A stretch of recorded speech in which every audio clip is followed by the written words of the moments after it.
is going like faster than most people thought. Like we thought that these models would be useful, but not like extremely useful for a while.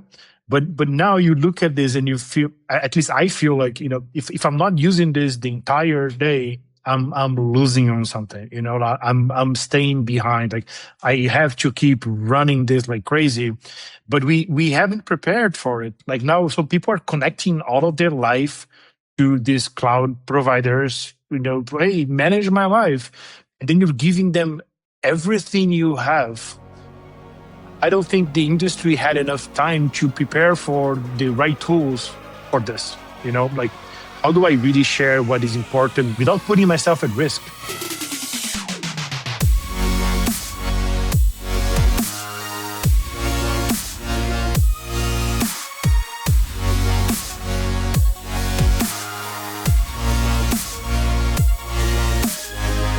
So some of you may know Matt.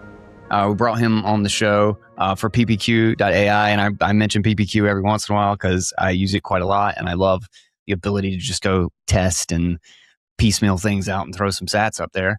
And we also have Luís today, who has a really interesting project, an open source project that is kind of about building and controlling better context for your LLM, whether it be Frontier that you're plugging into or running locally.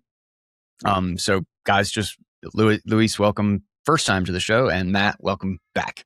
Thank you very much. Yeah. Glad to be here. So let's get into your project first. So let's look at it in the context of my setup. So the only thing that I have really done, probably like RAG systems and trying to be like more efficient about retrieval and that sort of thing, is the one thing that I haven't really taken the dive into, mostly because the things that I've got set up now do most of what I want, but like they just kind of do the trick. So I'm just focused on like the output rather than how to frame the input. So it's due for kind of an overhaul and a rethinking in that way, I think. The closest I've come to doing anything like that is I installed a tool called Graphify. Have y'all? Yeah. They're the skill called Graphify. It actually seemed to do quite a bit. I was impressed that all I did was like take this skill and do this, and then like tokens dropped and output was pretty good. I was like, oh, hey, okay. But tell me about was it Open Notebook or Open Book? Open Notebook. Open Notebook, yes. I forgot the name of it. Tell me about your project. Give me a little bit of an overview. And I know you said it was like Notebook LM, but let's assume the audience doesn't know what Notebook LM is. And so we can just kind of get the concept, like the big picture concept of what this is. Gotcha. So Open Notebook is like an open source environment for research and active learning. That's the way I like to put it.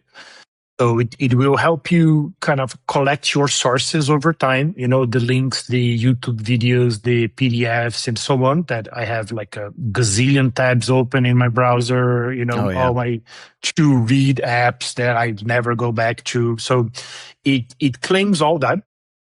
It extracts useful information from it. So summaries, if it's a paper, it extracts what the paper thesis is, and so on and so forth. And then what it does is it lets you organize those sources in notebooks, which are just collections of documents that you can query and talk to an LLM about, right? So you can, let's say you can put 3 different articles there and say, hey, what do these articles have in common? Or what are they saying about this topic?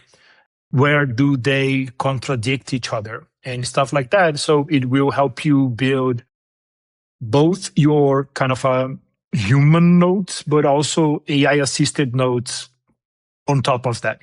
And the whole idea is that over time, it becomes a thinking layer because it accumulates not only the sources, but your impressions about them and your insights from them, right? So think about it like a research/active learning tool that is part of your context stack.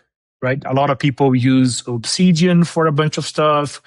Notion for a bunch of stuff, like, my project, my life. I'm a big blah, blah, big Obsidian guy. Me too. Yeah. Me too. All of my, top level thoughts are there. But when I'm consuming, a new information or I'm learning something else, I do like to go deeper on it and, process a lot of content, extract a bunch of notes. So that's basically what it does. And then there's a second part, which is the output you get from it. So you can build podcasts from it. You can build reports. You can generate some other formats that you can consume while driving, running, and stuff like that. So it's basically like an insight tree. That's I like to use it. The way you explain it there actually makes it sound like something I had been an idea that I've been playing around with, but I haven't really got to spend a couple days vibe coding on.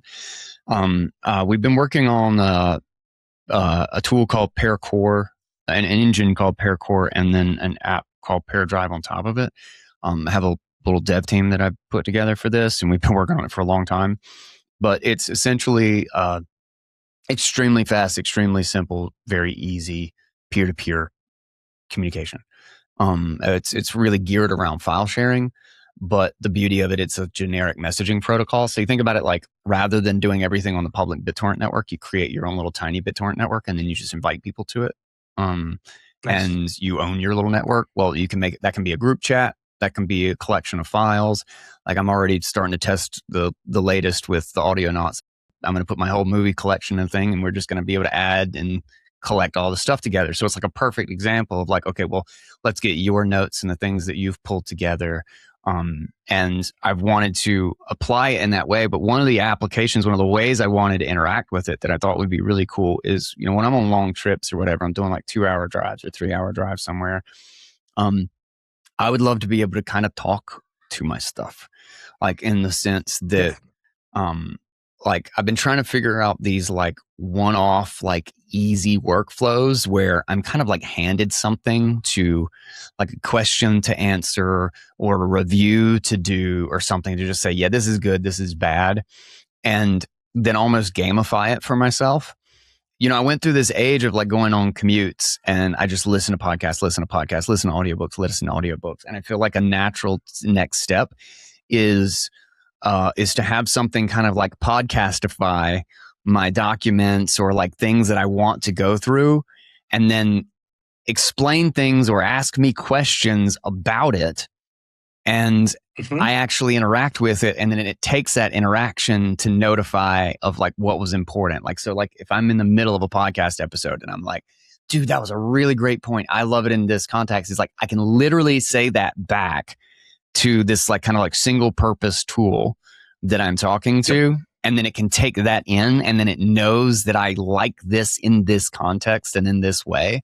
And so I've been kind of like imagining that that's like the next step evolution. And this actually sounds a lot more important, or a lot more like related to that integration path that I've kind of pointed myself at. And I wanted to do this on top of PearCore, on top of our engine, so that it was mine. And I was talking to my Linux machine and my Mac Mini back at home, and not Claude, like.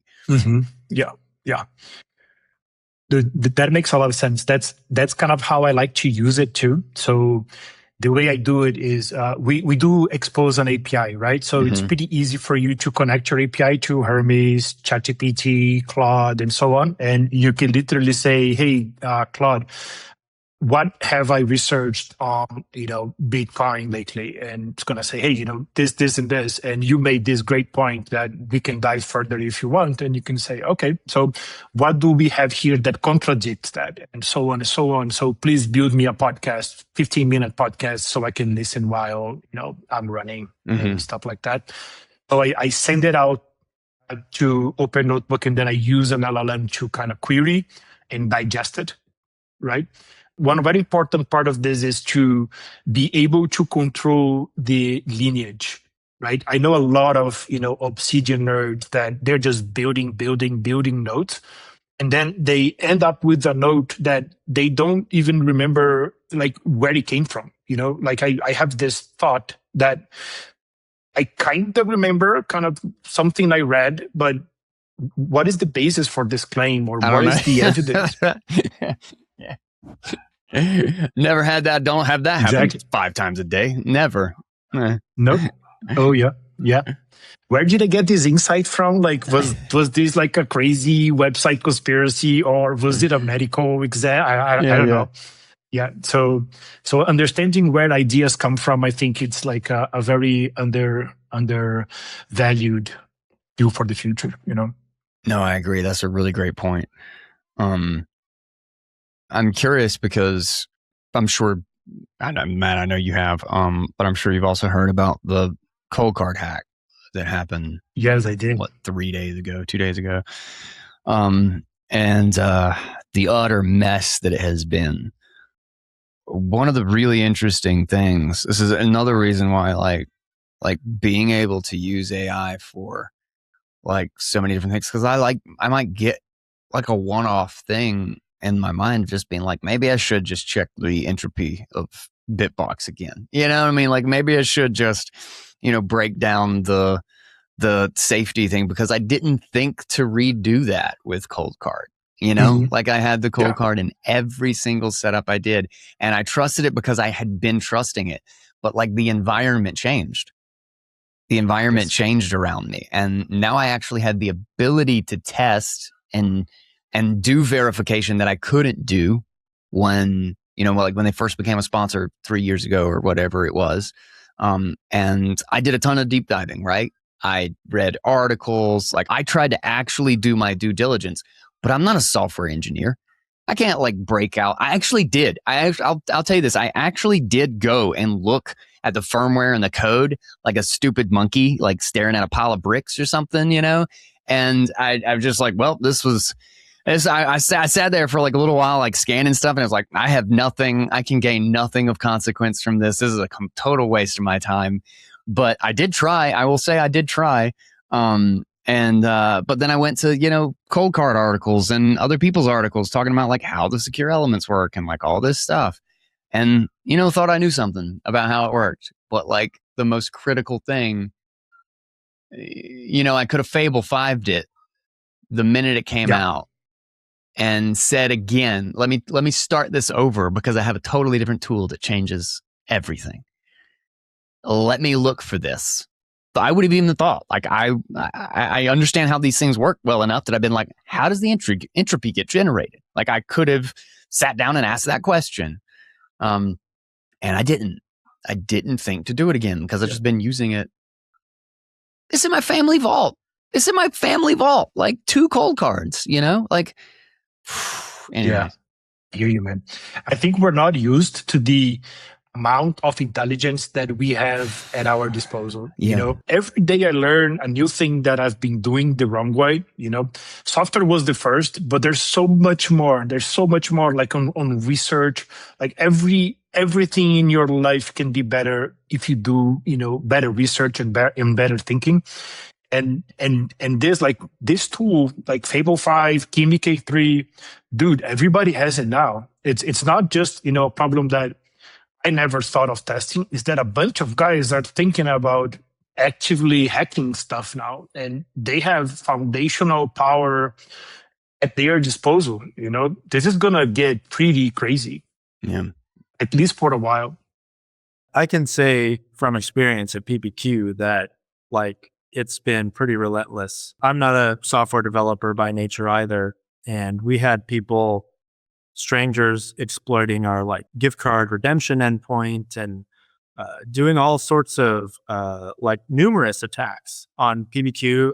We found out, this sounds terrible, but we found out that like somebody had been able to burn like $8,000 in credits of ours over the course of like a couple of months. I didn't even realize it was happening. Like every other week for a while, like something new came up where some hacker was able to like get free credits. I should go try to get free credits. I'm going to get some tokens. Yeah. I'm going to go get some K3 tokens. And hold on. Hey, Claude, can you please try to hack PPQ for me? I mean, we've hardened a lot, and I should make a tweet about this, but we used a repo. There's a repo out there where you can actually like kind of, I think it's like white box your code, and it basically looks for all the weaknesses inside of your code. One of the hackers that I don't want to call him a hacker, we'll call him a responsible disclosure. He's like, here's how I was able to exploit you. Yeah, white hat or whatever. And he's the one who told me about this repo. I can't remember it now. We'll find it and get the link. It'll be in the show notes. Yeah, for sure. But yeah, it's this open source repo that you can plug into your own code base, and it will find a lot of the weaknesses in your code base. And so I think there's so much of this happening behind the scenes where companies don't want to admit that a lot of this stuff is happening. And I've known a couple of other Bitcoin companies who have been attacked, and like I found out like their node went down, the Lightning node went down for a week, and I was like, hey, why is your Lightning node? There was an incident and we had to switch nodes. PPQ also had to switch nodes a few weeks ago because there was just something that I clicked on a phishing link 3 weeks ago. This is another hilarious story. I was on vacation on a weekend, and it had something to do with Google Workspace, and I had just shut down my Google Workspace account, so it was kind of relevant in my mind. So I clicked on the link, I logged in, and they used my login to log in to me. And right after I did it, I kind of realized that that's what happened. But within minutes, they had drained my browser extension wallets, which thankfully only had a few $100s in them. They got into my Google Drive, hundreds of documents in there, and then they shared themselves. This is why PearDrive. This is why I'll send it to you. Yeah. So they shared themselves on every doc that I had. So even when I cut them out of the Google account, they still had access through that way. I was using Claude on my side to say, like, remove their access on all these documents. It's very hard to do it manually one by one in the user interface in Google Drive. But yeah, anyways, we're going to see a lot of Coldcard-like attacks. And frankly, like, you hear the Sam Altmans out there talking about like, oh, we need to slow AI down. And yes, I'm sure there is a lot of protectionist reasons for him to say those things. He wants OpenAI and Anthropic, of course, to maintain their lead. And so they're trying to regulate it out of existence. But there is some truth of like rolling this stuff out slowly, because we are at that acceleration moment right now where a lot of bad guys are getting their hands on some really powerful tools. And yeah, to bring up your point earlier about how, I don't know if this is on the call or before the call, but the fact that the American companies don't even let you run cybersecurity audits on your own code because they flag that as a cybersecurity risk. Like, all this stuff is like coming to head right now. And yeah, it's just crazy what's happening. Yeah, it's crazy how much the Chinese open source models have actually saved a ton of people and been the thing to let us actually do the security audits for, the open source hardware wallets and the software and everything out there. Like, I'm going to go, that's one of the reasons I want to plug PPQ into my Herms agent is that I want to download all the repos of the stuff I use. Like, I don't trust anything anymore. Like, I mean, I still do. Like, I mean, I love Nunchuck. I still use Bitbox, and now I think very differently about like the open source nature of it.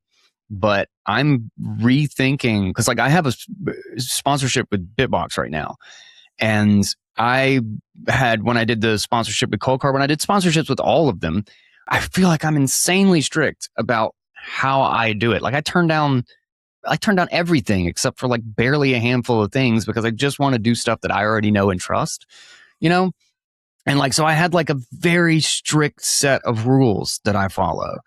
And like, my rules did not save me from the Coldcard.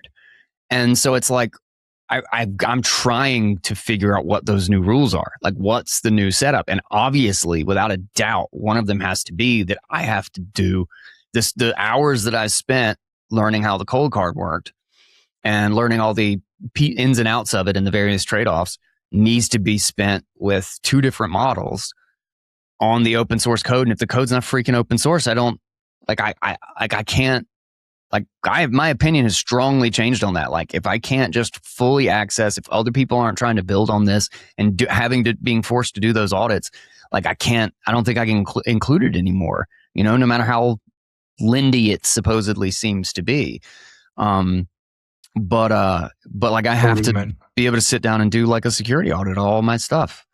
But it's also a double-edged sword, right? Because if it's open source, more attackers are 100%. Looking at the code. 100%. So that's something we got to weigh in. But at the same time, I rather use something that everybody sees, that I can check, that my agents can check, and that everybody can look at. That some whatever private algorithm that I have no idea what it's doing, and have no agency over it, right? Yeah, I think there's a lot of people, especially in the Coldcard incident, that are like, they point to that as like, oh, well, it was only source available, it wasn't open source. And it's like, I can adopt that rule. And I do think differently about that purely because of the incentives of other people to check it. If nobody else is building with it, nobody's going to check. Source available means Jack is just sitting there, as we can tell. And I think that's worth taking into account. But at the exact same time, it's not like open source is a silver bullet. It's not like like just because somebody else is building on it still doesn't mean they checked. They may have just been doing it to save time. Look at the stupid stuff with the Node. Remember the Node package that was installed in like 1 billion devices or something like that, and it was like something for font. And they ended up ripping out a bunch of people's crypto keys.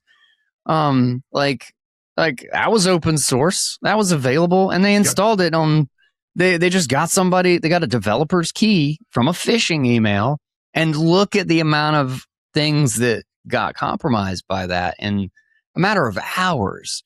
So it's not like it's not like that just fixes it.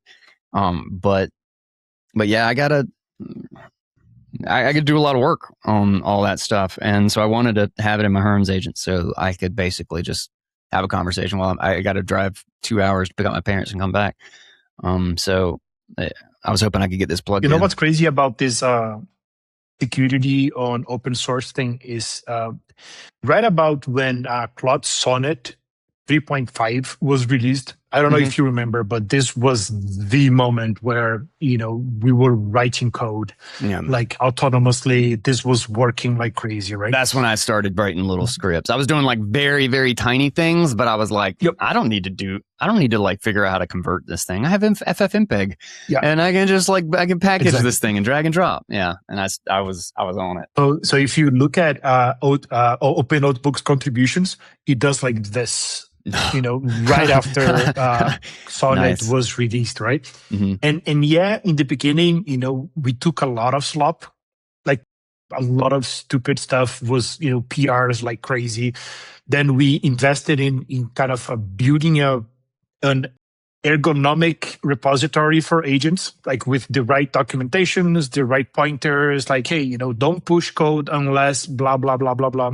And then it got better. But, one thing that I saw, it's been about 20 or 30 different PRs for people that ran like Fable 5, All 5.6 on our repo and published their security results. Security findings, right? Which is pretty cool. Like, there's more people looking into it now that coding is kind of free. If you pay $100, you can code as much as you want, man. It's not like that's a limit anymore. So a lot of people that wouldn't have the time to look at the code, but do have the experience and the judgment to know what to prompt, they were just, I'm going to give this a shot. I'm going to try to help this guy build a more safe system. So that's been pretty cool. Like, as long as you can harness the people's willingness to help, and kind of put it in the right belt, I think it's going to be good, for us to use more open source stuff. It was a really meta moment when I was adding PPQ as a provider to Open Notebook.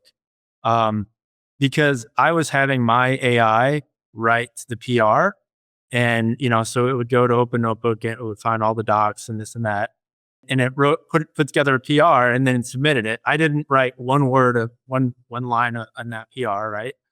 And then I got a response from Luís, but it was his AI looking at the PR and making judgments on it. And I could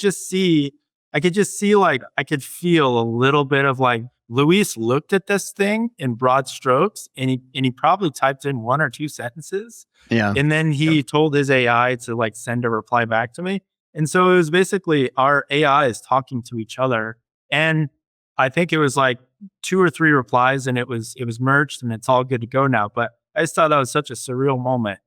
To basically it's just the AI, and then you just have humans on the endpoints, like exercising judgment on this feels right, this feels wrong, that type of thing.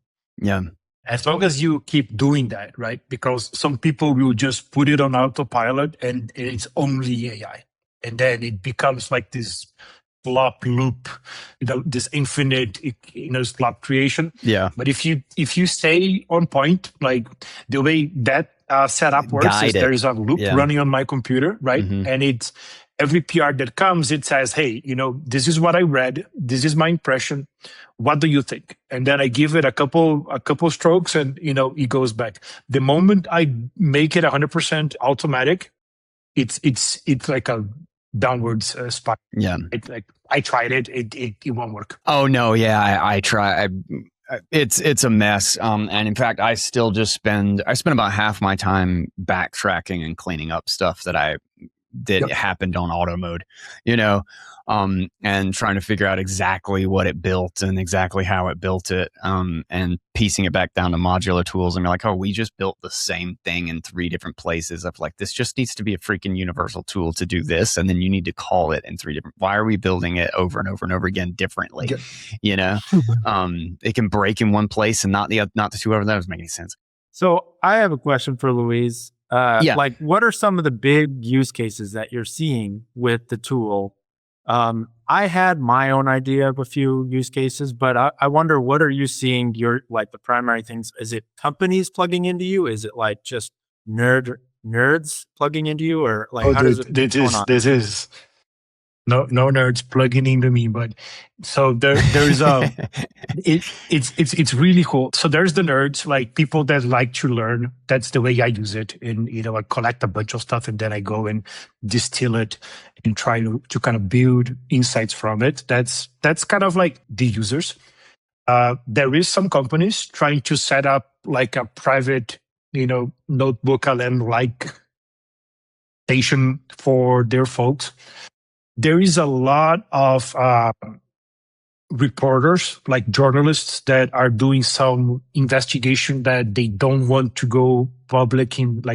There were some people in the early days processing Epstein's list and stuff like that. And I found that guy. We have a Discord channel, right, and a Discord server. And this guy came in and said, "Dude, I've been trying to upload this list to Gemini for months, and he just doesn't let me. He just kind of says, hey, let's talk about something else. Hey, let's and I don't want that. Like, I want something that can stay truthful to the purpose of what I'm investigating, right? It's so stupid to have a tool try to police you. God, it's so stupid. Yeah. It is pretty stupid. But so what those people are doing, they're using local models, and some are using obliterated models. You guys like the uncensored versions. You got to do obliterated. There's so many like middle gray areas that just it won't give you a good answer on if you use the official. You got to use. The problem is that it won't tell you that it's stealing bits of insight, right? So it's going to give you like a half-ass answer that if you just take it for granted and you don't kind of read through it and say, hey, why are you omitting this? Like, why is it? So if it doesn't tell you, you won't realize. And then you have this neutered, note that has no real insight because it was cleaned up. Yeah. So that's a big use case. There's a lot of teachers that are using this to build like lesson plans and stuff like that. So it's a diverse a diverse user base, Gotcha. but mostly nerds. The question I actually had, or part of the question actually was, you said you have a loop running. What do you end up doing for are you Fable 5 in that loop or Kimi K3? Like what's the one that's your like big check the code first, give me an assessment, and then I'll make judgments and go through what the decisions are model? So even though I love open source and local models, I don't think that for coding they're up to speed with foundational. No, yeah. So I use like a adversarial network with Fable 5 and Call 5.6 from OpenAI. Nice. So one builds, one judges. That's the way I've set up. And I've tried to do Opus for the community management, but Opus is like so grumpy, man. Like he's always in a bad mood. So I'm using Fable 5 for that as well. And I do have like a test coming up with Kimi. I've never tried K3 on this loop, but I'm gonna try it shortly. Nice. It's interesting. I'm surprised that we haven't hit. I kind of thought that by now we'd kind of hit the scaling limit on the size of the models being the thing that really has the unlock. But like, Kimi and Fable being like, multi-trillion parameter models and just killing it is, yes. I wonder where the kind of like cap is. It's just not worth the dollar to get the next, like output benefit, because every time we add to that scaling mess, so to speak, the further it gets away from like the best things that you can do local. I want to be able to code local. I can do I can already do administrative assistant stuff local, right? Yeah, email stuff. But you bump that up to like a 24 gigabyte like VRAM model, and do the next generation of hardware that all has, unified memory, and they start at 96 gigabytes, one or two generations of this, and like that is going to be dealt with. Your computer is going to be a full assistant, and you're not going to think about whether or not it can manage your calendar, your email, or all that stuff. That's great. And we'll be able to do all of that local. But I still want to just be able to code local, Yeah. When do we have a terabyte of unified memory? Like how long is and then we immediately need 2 terabytes, right? Yeah, exactly. I think at some point for most people, like the stuff that they're trying to code, I think they could already do it with like a Quen 3.6 of sorts. Like you can get some pretty decent kind of tiny software out of it. But, for the people that actually do coding as a kind of career, even if it's open source, but it's kind of part of your reputation, I think you'll be fool, to not use the best stuff that we have. I think we need to kind of use what's good so that we can learn and set our expectations and continue evolving the open source ecosystem to bring it up to speed. But you shouldn't just not use the foundational models because of, like local. Yeah. It's so much better, man. Like it's been months since I don't introduce a bug on my code base using Fable 5 and, all the top models. I remember 1 year ago, it was like every new version was a disaster. There was like 25 corner cases that the model didn't think about. He didn't test it. So much stuff. Today, it's been clean. It's been nice. So I get a lot of Fable time 5 back. runs so many unit tests every time it does anything. It's great. Exactly. I love it. I don't have to tell it. How many prompts I had to explain, test this, verify this. Holy crap. Exactly. The fact that it does it automatically And is actually, amazing. they recommend you throw away your prompt, right? I don't know if you guys read this, but like for Fable 5 and Opus 5, also for the 5.6 series, what they say is like drop 80% of your prompts, skills, and so on, and trust the model. And it is pretty good. Like it just tests by itself. It doesn't have to be taught. Yeah. It plans by itself. Like it's crazy, man. think we should use this. Man, I totally agree. The smaller models, maybe local. I haven't really done. I ran into enough headaches with local models that I just didn't want the anxiety or the constant attention that it needed to do it right. But you can still do it with very small models and potentially local models. If you already kind of understand the architecture of code and how to organize it, because you need to be able to do it in brick-sized, like in brick-sized pieces, right? And stack it all on top of each other. But even then, your context window for how to use this module and this one and this one and this one and this one starts to get blown out, and then it will forget things and build a new API, some sort of a new thing that you already actually have somewhere. So you have to have like crazy good hierarchy and organization of all your different modules. Management. And as soon as your context starts getting too big, you need to layer your modules. I built 12 modules for this and they each have their own API. Now I need a module that manages those 12 modules so that my AI still only has that amount of context. And that's a slow and painful process. It is. And it only works if you have like a pretty good validation setup as well on the other side. Like if you don't have good tests, like don't go like that, because it's going to break the shit out of it. So you have great tests and great context, then it's all about managing the Qwen 3.6 loop. But if you don't have it, it's just a waste. You're just going to spend, a bunch of electric, and your electric bill is going to come huge, and then you're going to throw the code all away.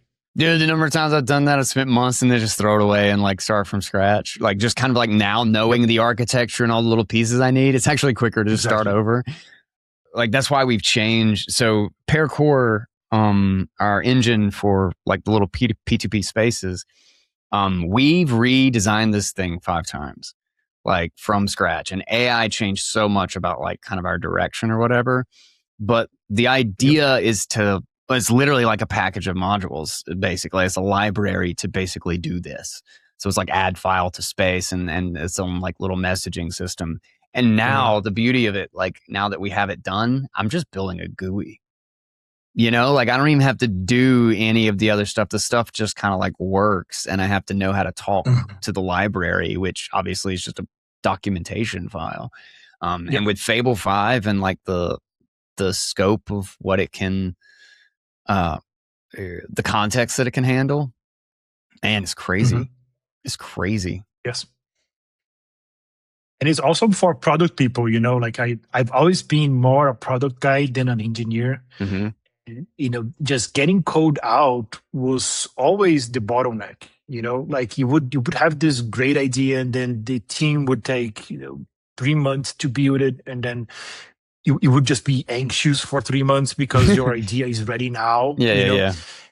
And I think that now that we have these models helping us, design good architecture, we can be more product people again. We can have ideas like I have an idea per day, and it's cool. I can just send it out, do like a slash goal, and keep hammering this until this idea is ready, and I'll see it in the evening. That's great times, man. I wish more people were enjoying this. It's just ask for it and watch it work. Yeah. What's the best way for me to start taking advantage of Open Notebook? Because I actually do. I feel like it's one of the biggest unlocks that I haven't really taken into account. Because like one of the things that I did is I built a script to automatically download every episode of my show and then run my transcription and analysis tool on it.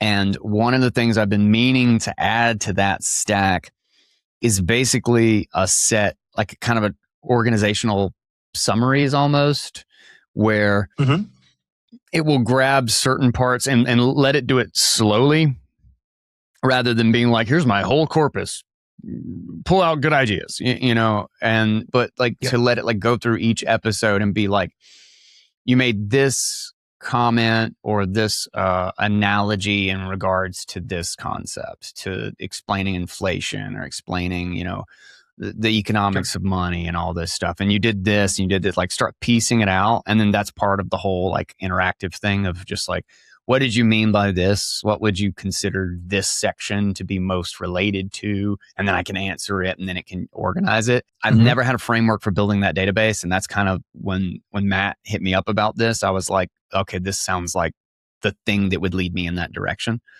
Definitely. And so that's pretty easy to set up. That's pretty easy. Fantastic. Tell me how I could take advantage of that and start putting that into the stack of organizing my entire podcast corpus.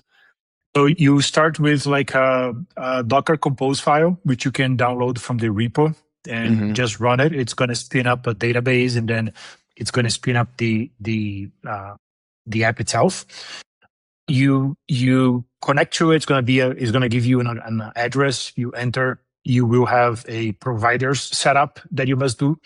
So if you're using Olama, you set up Olama. If you're using PPQ, and then there's like 20 other providers you can set up if you want. And once you've done that, you're good. So all you have to do now is to add your videos as sources, add source, and you can configure some extractions that it will do automatically for every content you post. So for instance, I have one which is called dense summary. So everything I post, I want an LLM to generate a dense summary, right? If I am uploading a podcast, I have another one that says, I want a question and answer list, like one after the other. Or I want points that are confusing or stuff that is contradicting each other and stuff like that. So you can set those up so they fire every time you upload a piece of content, it on the background, so you don't have to wait for it. And then you just keep adding your stuff. You can add through the interface, like importing the links and so on, or through the API, or you can just give the API docs to your Hermes agent and say, hey, here's the API. This is where it will take new content, go through this list and push it up there. And it would just push. And what you get on the other end is a graph with, a lot of sources and all the insights from them, queryable, searchable, and usable on your discussions from that point onwards. Man, so if I have, dude, I really should be taking advantage of this because like the amount of data, especially with what I'm pulling from in like my meta-analysis tool, or collection of tools, is that like I have information on like, like all the different memes of this type and all the different charts of this, that, or the other and stuff. And like to be able to connect my media to the very times that I talked about some, inflation. I talk about inflation in some episode, and then suddenly I've got like something tied to every inflation chart that I have saved somewhere on my computer. And like, man, that needs its own. I immediately feel like I need an entirely different interface for everything that I do. Like I need some like web connecting thing, I guess, like one of those Obsidian things. Like the graph map. Like kind of the graph map, but like, I don't know, some part of me thinks that that's just kind of like cool looking rather than useful.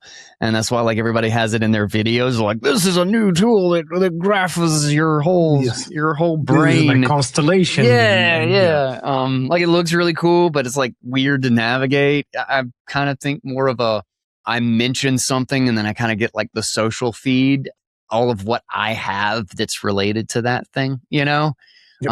Like little bite-sized things that I can just scroll through and be like, this was a great video on inflation I totally forgot about, blah, blah, blah, because like that's the way I interact with stuff, right? Is that I kind of do like quick look, like take advantage of that. I have 5 seconds to judge a thing and just be able to put my control over what the thing is in front of me and like where the source is that I'm then making that judgment. But it should be like a Tinder, like it should be just swiping left and right on like, no, this is not what I'm looking for. This is what I'm looking for kind of thing. And then I can rebuild framings that I've slowly constructed and ideas I've put together over thousands of episodes of a podcast and let my GPU do 99% of the work, Exactly. Exactly.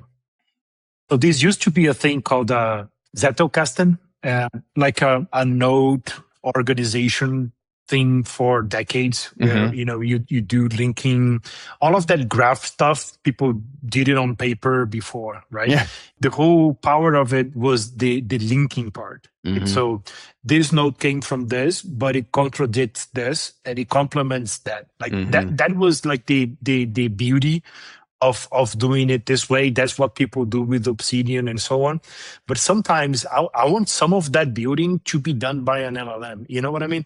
Like, okay, I want the end result, but I don't want to compare 100 papers and see, who contradicts the other. I wanted to do it for me and then give me the 3 or 4 that I should definitely read so that I can do it, with more intention, right? Yeah. So offloading this processing to an LLM makes a lot of sense, but just don't offload your entire understanding, right? Yeah. Which then makes you don't offload your conclusion. Use whatever. It to filter. Yeah. Yes. Yeah. Exactly. So, do you have a sense of what percentage of the users are using the kind of the web app that you built versus the API? Or I'm sure that many users are using flavors of both, but like, are they injecting the documents using the API and then pulling up the web app to kind of, go through it? Or like, do you have any sense of that? I would say it's kind of half and half, like, because we do get a lot of the extremes, like people that have no technical capability whatsoever, and people that are like this super hacker types of folks. So a lot of people are using the interface. Some like 30%, I would guess, are using the API. And what we're doing now is I'm trying to bridge this by launching our official MCPs. And I think that's gonna kind of democratize it as a whole. Hey, just give this to Claude or give this to ChatGPT or Gemini, whatever. Ask it to wire it up for you and just talk to it. Because I don't know if you guys tried the new voice mode for ChatGPT. Dude, that is so good, man. I'm spending hours talking to it on, while driving. It is so good. And being able to give my notes to that thing and spend an hour talking to it, it is magical, And I think for most people, they don't need a new interface for managing content and insights. What they need is for those insights to, be available when they're needed. Yeah.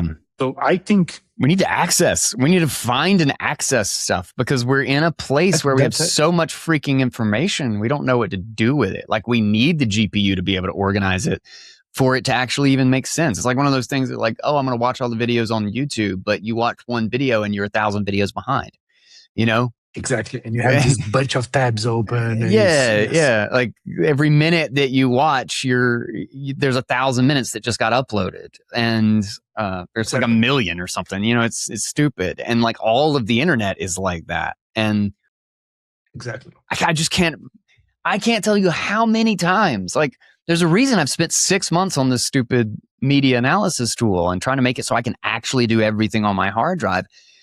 I don't know how much stuff I've saved. And then also, I built PearDrive in literally just how do I get it from all of my devices and be able to see all of it? Because like, I have half of my stuff, like, think about how ridiculous this is.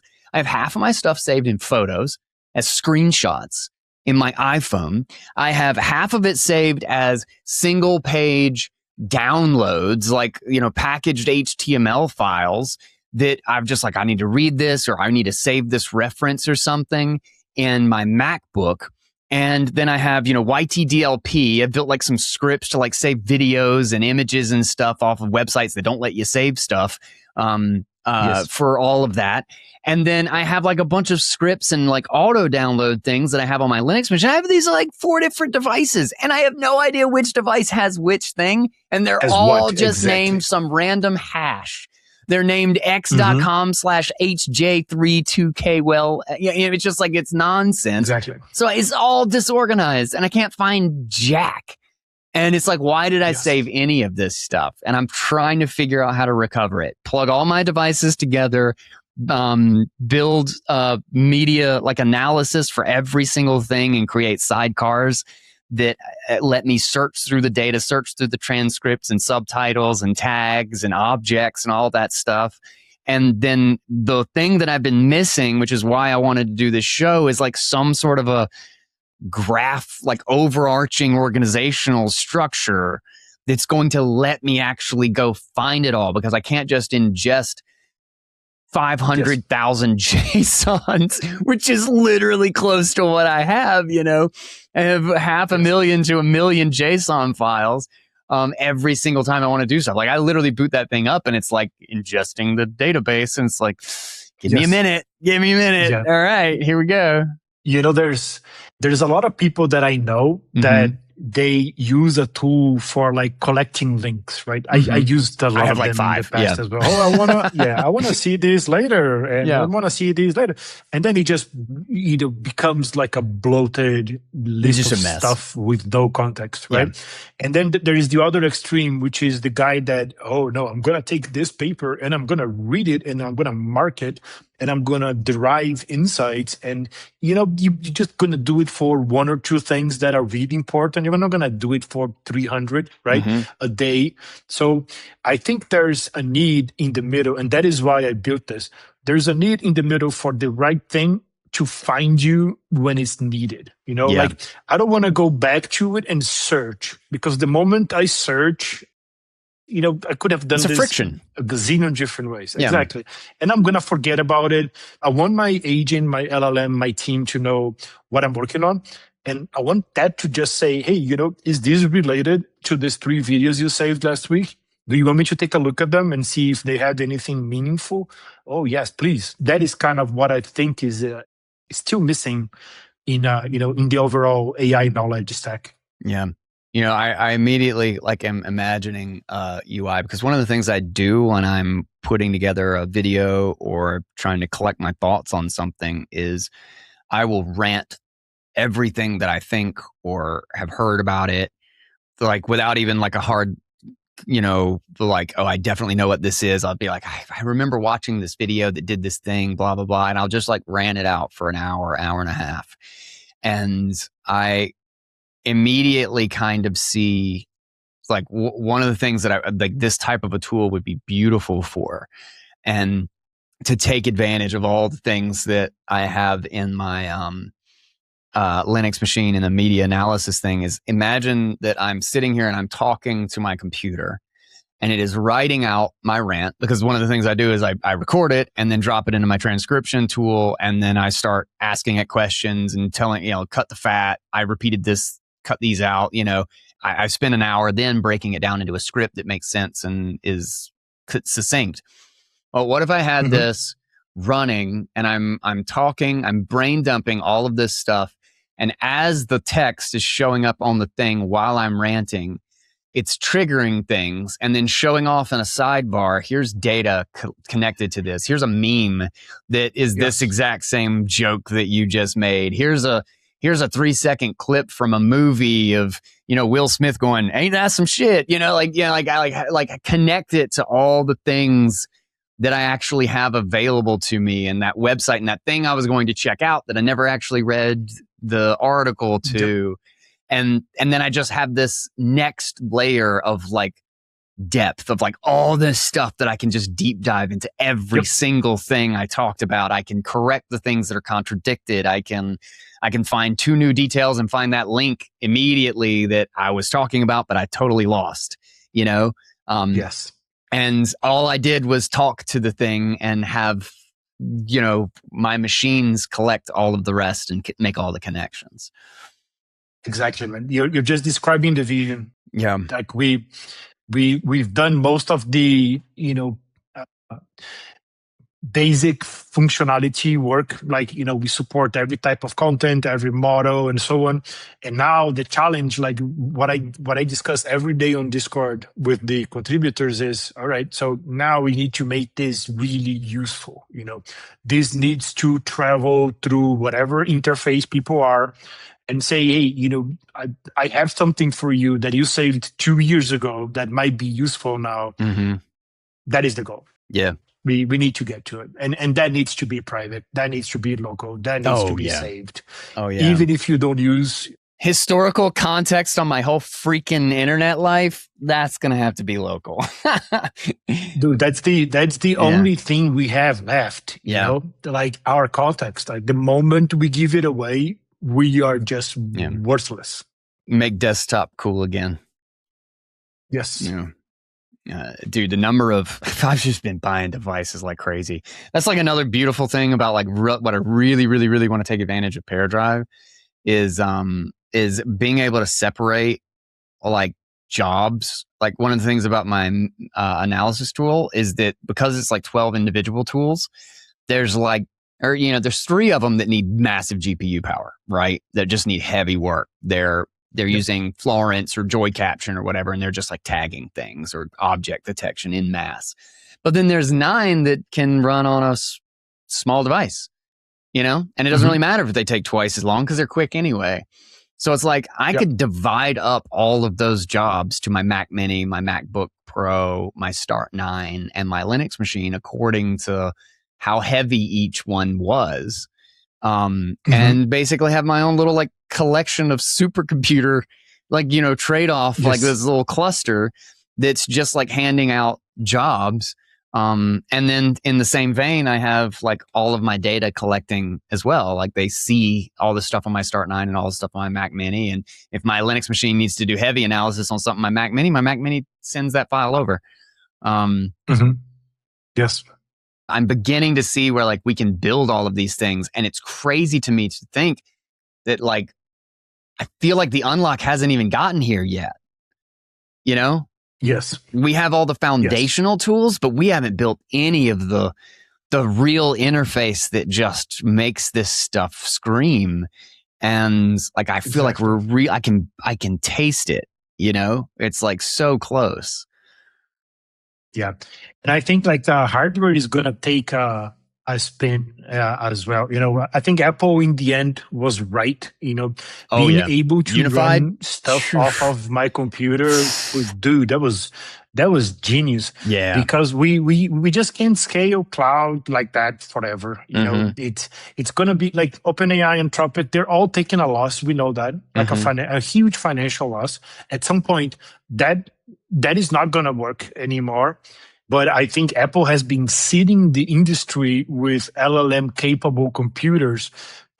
And you're right, this will create a whole new way of working with AI that we haven't even scratched, because it's really tough today to use local AI if you're not a technical guy. You got to go through many, many hops. I've had a pain setting up my Herms, like that was the first thing I asked Matt before we even got started is like, Yeah. And getting the right model to work with your computer and making sure there's nothing, damaging its performance. It's not for everybody yet, but it's going to be. I think in 1 year, a lot more people will be running things locally, and this will be awesome. Yeah, that's one of the big things actually is I've had to build managers for like basically every one of my tools has a resource manager, because like I have to boot up an LLM to do one part of the job.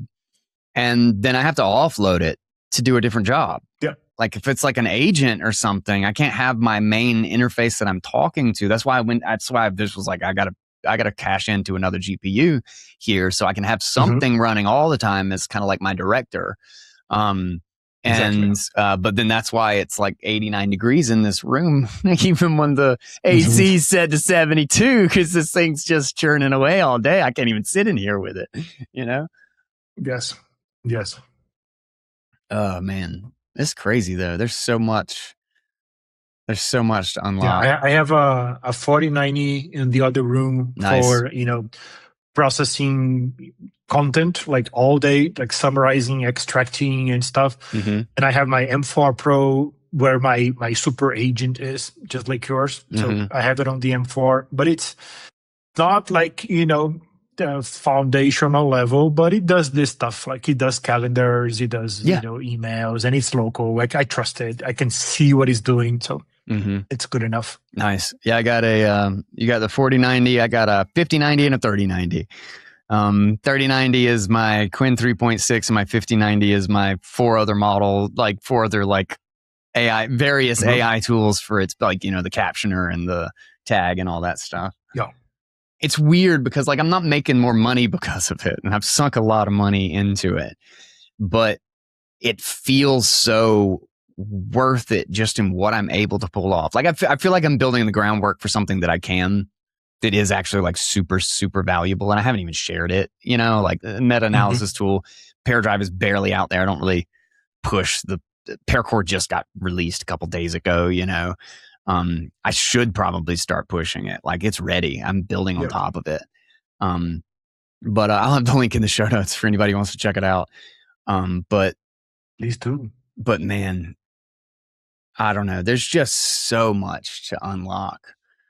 And it's crazy. It's like, I feel like we're starting from scratch. Like, we're having to build the foundation and then the base, putting in the floor joists and we're literally just like, this is a whole new stack of things, and we have to start back at the bottom and then build up. And then the foundation changes out from under us from Opus 4.8 to Fable 5. And it's like, shit, we got to go back and rebuild the foundation, and we got to go up again, Exactly, man. So much iteration, and it's going like faster than most people thought.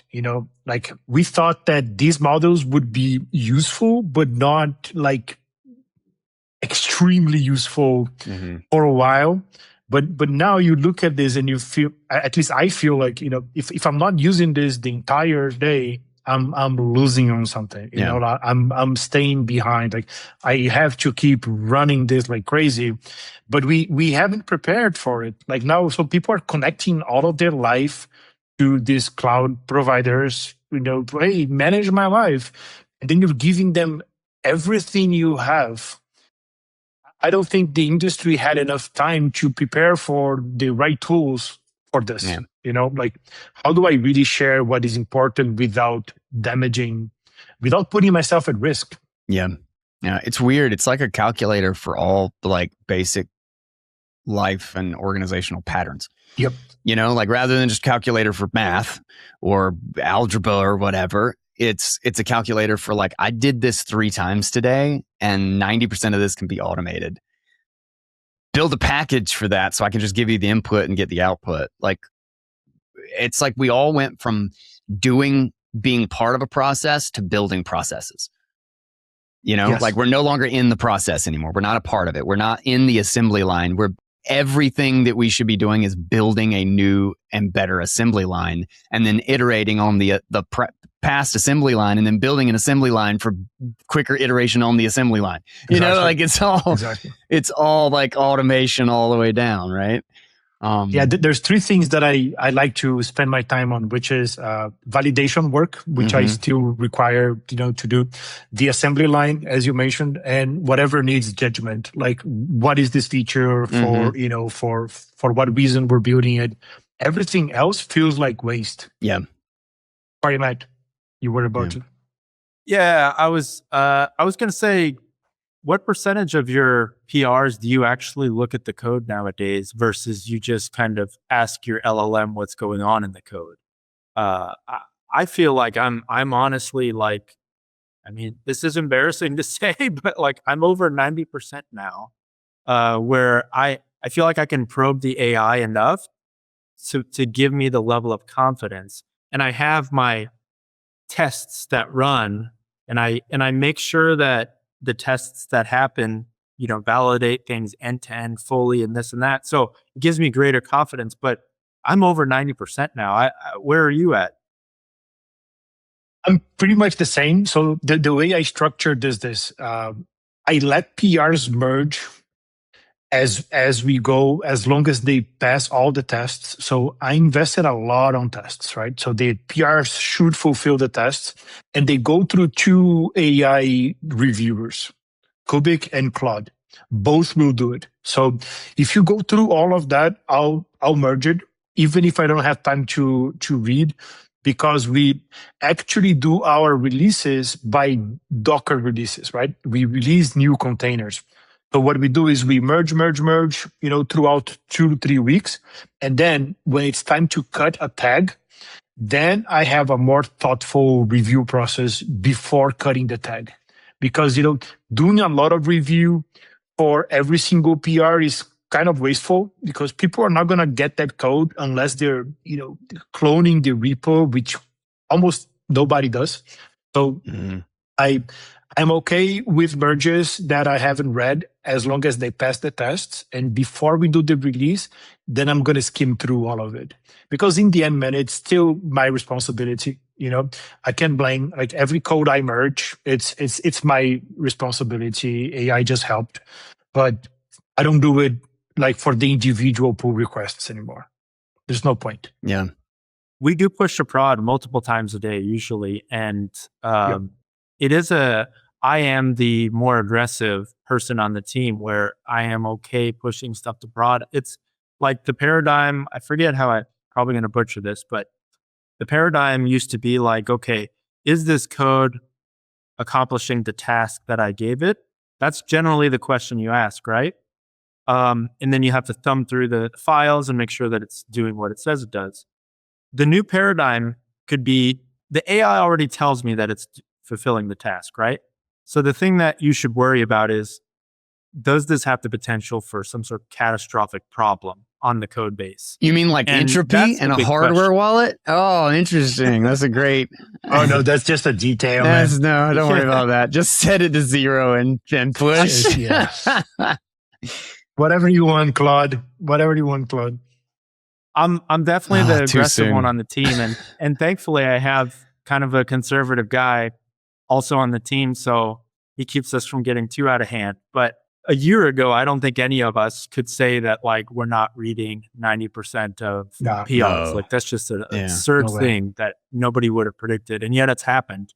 I don't know how you can package that going forward, because in my game, building a company that, like, we don't really have any particular genius idea. We're just piping in a bunch of existing stuff together and trying to make it user friendly. And so a lot of it is really like, how fast can you ship? What features can you get out the door? And so, yeah, you can die by shipping catastrophically bad code, but you can also die by not shipping code fast enough. I'm glad that there is a balance on the team, but I like to push the limits.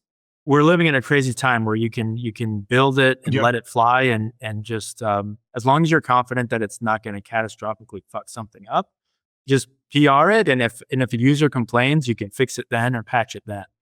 So, Luís, I got a question. Well, actually, it's a little bit of a tangent and going back to something we talked about, I think, before the show. But finish your thought on that real quick. Okay, so I do a lot of mentoring with engineering teams, right? And I give them this picture, which helped me a lot, which is to think that you have a attacking team and a defending team, right? So Matt is part of the attacking team at PPQ. Like, he just wants to push stuff as fast as possible. And then there is another part of the team that says, this shall not pass unless this is perfect. This won't pass. And this is really cool, because both of them need to win for our capacity to increase. Because if you just increase developing stuff, you're going to break production. That is definitely true. But it is the amount of validation that you scale that gives you the freedom to scale the engineering, right? And then once you scale both, the bottleneck goes back to product, which is, deciding what is worth building.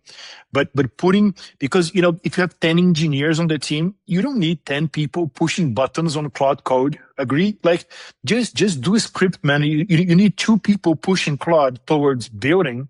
All of the other stuff, they will either gravitate towards product to help you build the definition and the vision, or towards validation to help this improve.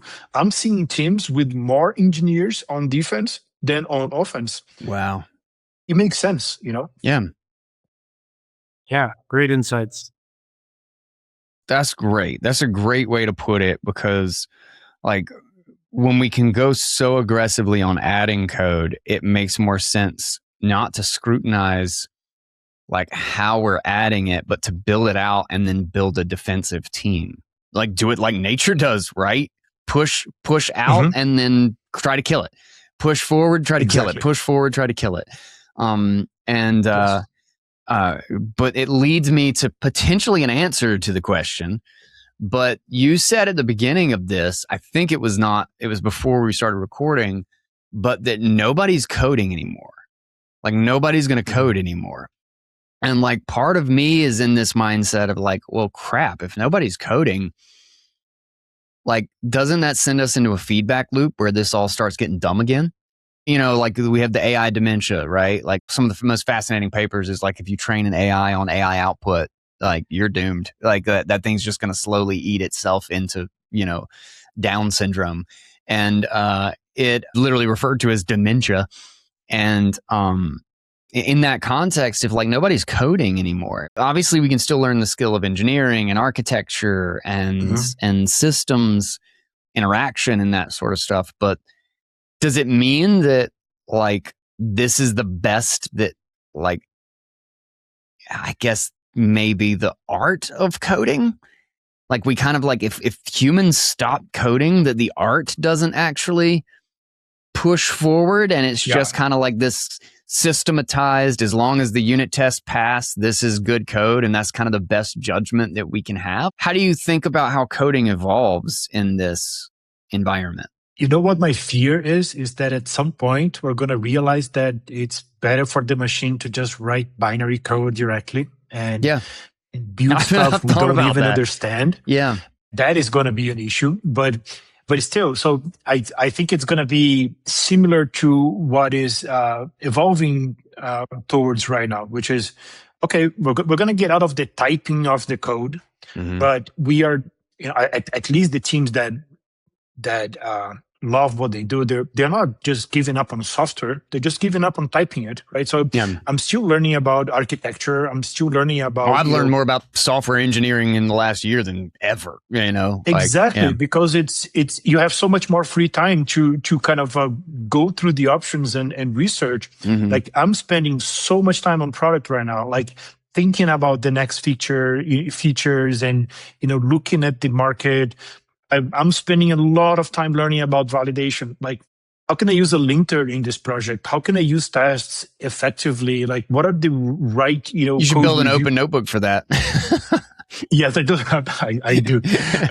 So it's to me, like, we're just going to move up on the, you know, judgment station type of thing. Like we're going to move up and define the rules for what's happening. But I would say in 3 to 4 years, we're not going to even understand what's being coded. Yeah. That's kind of what, you know, the most efficient way for this to flow is for the machine to write code for itself, you know? It's already almost there. It's almost there. It's almost there. Yeah. It's going to happen, man. Even though it's not binary. Sorry, this has happened in like other areas. You know, it's like chip manufacturing, right? We only use computers to build chips now. Like nobody does the gates, you know, one at a time. Yeah, 80 billion of them, right? But it's like, okay, yeah, obviously we're going there, but it still also just feels so weird that like it does. We don't see it. Like we won't know. And I think we gave up on the understanding once we brought a probabilistic system like an LLM to make decisions, right? That's kind of already happening. Think about it. You say, hey, you know, ChatGPT, left or right? And he says right.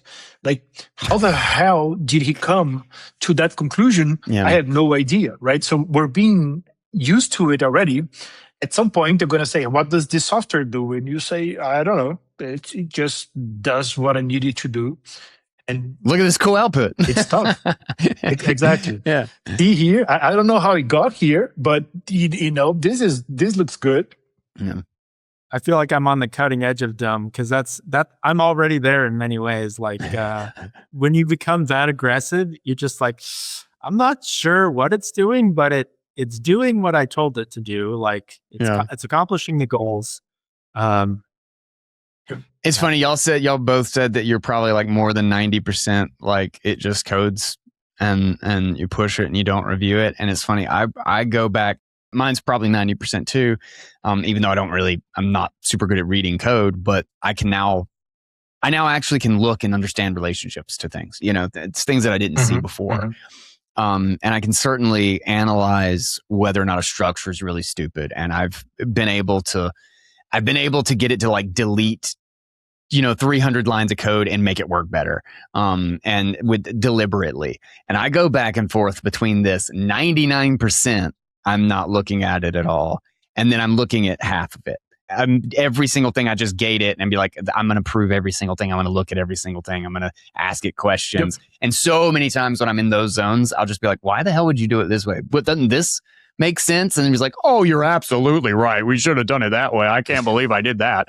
And then I just get exhausted with it, right? I do that for like 3 straight days. And then I'm just like, do this. And then I leave for an hour and I come back. And then I do that for 4 days until it just starts breaking shit.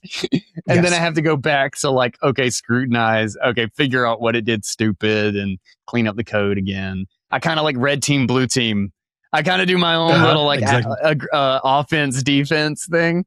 And it's just purely based on how exhausted I am. That's funny. A lot of people are complaining that once they started using AI for everything, their lives became, worse in terms of more hectic mental load, like cognitive load. And think about it, it makes sense because first, it drives more output through you, right? That's a given. But the other thing is that the stupid stuff, like looking at my email and archiving spam, I don't do it anymore. Like it does it for me. So what remains for me to do is the hard stuff, heavy cognitive, load stuff. And it's a gazillion of them because I have like 12 Claudes doing stuff. And it's exhausting. Like it's empowering, but it's exhausting at the same time. Working the hell out of that brain muscle. So Luís, how do you switch back between your different Claude instances? I'm asking like from a user interface perspective. For example, I have different Git work trees and I just still have them in VS Code. So I literally have like 5, 6, 7 VS Code instances. And I have them all on little hotkeys. So, and I have those brilliantly memorized where it's Command Q, Command W, Command E, and it takes me to the different VS Code instances. And my memory is really good at remembering which task is on which instance. Like, Open Notebook task, it's over on Command R, and then the latest PPQ bug fix is over on Command W. But how do you do it? I use the terminal mostly. I use a new tool that is blowing up on Twitter. It's called Herder, HERDR. It is really cool. It's a TUI, and the reason I love it is because I do some coding on my Mac Mini as well. So I have the terminal running on my laptop, but I also have it running on the Mac Mini for the loops. That I want to run 24/7, and Herder remotes into it. So I can kind of connect to it, work through all my tabs, close it, go to a meeting, take my laptop, open it, and I'm instantly connected back to my Claude. I used to do Warp a little bit before that, but now it's mostly Ghosty with Herder. That's what I'm using. Okay. Do you use hotkeys to get from one instance to the other, or is it all just like? Yeah, Herder gives you like control 1, 2, 3, 4, 5. So you have each of your agent in one of them, and you just switch. You can rename. So I'm not that good at remembering stuff like at all. So I rename them so I know that this is the triage agent, this is the design, the PR review agent. Here's the 3 coding agents for these 3 different features. So I have that on the name of the session using /rename, and then I'll just control number to it. And then does it also display the status of each agent where? Yes, it does. So like some of them are still thinking, others got stuck on a permission blockade, and okay. That's what I really need. That's what I love about it. Okay. So just try Herder, man. It's awesome. It supports all of the Hermes, Codex, Claude, and so on. And it shows you that it's working. that it stopped, and that it's asking questions. So it's really easy to just go to the right agent that needs your help. Cool. I'll definitely get that. Dude, we need to collect all these links. I hate this because in combination with all the Coldcard stuff and the fact that I'm literally like getting ready to travel, I actually have to cut this now. But I want to get everybody's links and stuff so that we can put it down in the show notes. And we might have to do a follow-up. I might have to do like just like a personal, like how I set up Open Notebook and all this stuff in my framework, because I literally, I asked Matt right before the show, I've been trying to figure out how to get PPQ into my Herms because I was kind of sick of ChatGPT breaking on me every other day, and I need it reliable for at least a week right now. So I'll try to get as much detail as I can together for everybody listening to this who wants to kind of take the next step. And also, if you want to vibe code your own like communication between your devices and stuff, PearCore is available now. It's working like a charm. I've been absolutely in love with it. Now that we finally have all the pieces together, it's just a simple link, connect your devices together, and then you send messages, send files, whatever you want. So check that out as well. I think that's going to be a great partner with Open Notebook as I finally get that piece, some organizational structure into my whole thing. Is there anything else? I know, Matt, I wanted to ask you a couple questions too, but is there anything else y'all want to recommend for the audience? Anything they need to keep in framing when they're trying to build these out or take advantage of them, or anything else you want to mention before we close this? Just, broadly speaking, if you're a listener, keep digging into AI. Like, I forget what Luís said, but it was basically like, we haven't formed, none of us are using the full intelligence that is at our fingertips right now. And so you just have to build those habits into your everyday life. And each of us three has our different workflows, right, that we've been building. And it's not easy to build a workflow, but it all started from one building block or another, basically just talking to the AI and asking it, like, how do I build this thing? How do I build that thing? How do I make it interact with the other thing? Just that would be my word of encouragement, is just, dive in as much as you can. Sweet. I would say the same, try something else every day, build that app that you wanted to have to play with your kids, and just don't outsource your understanding and don't give away your context for free, please. Yeah. You're going to need it. Yeah. Yeah, that's a great way to make sure that in 6 months you understand more about what you're doing and building and how to build it. Not less. Yeah. That's a great one.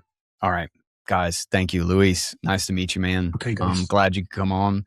Matt, good to see you again. Good talking, and we'll stay in touch. I'll probably have some questions before, because I gotta like get up and get out of here in like a couple of hours. So I'm gonna try to knock something out. And I'll give you some feedback and stuff, and we'll keep poking around with PPQ, man. I appreciate it. All right. Been a pleasure. Thank you, guys. Yeah, man.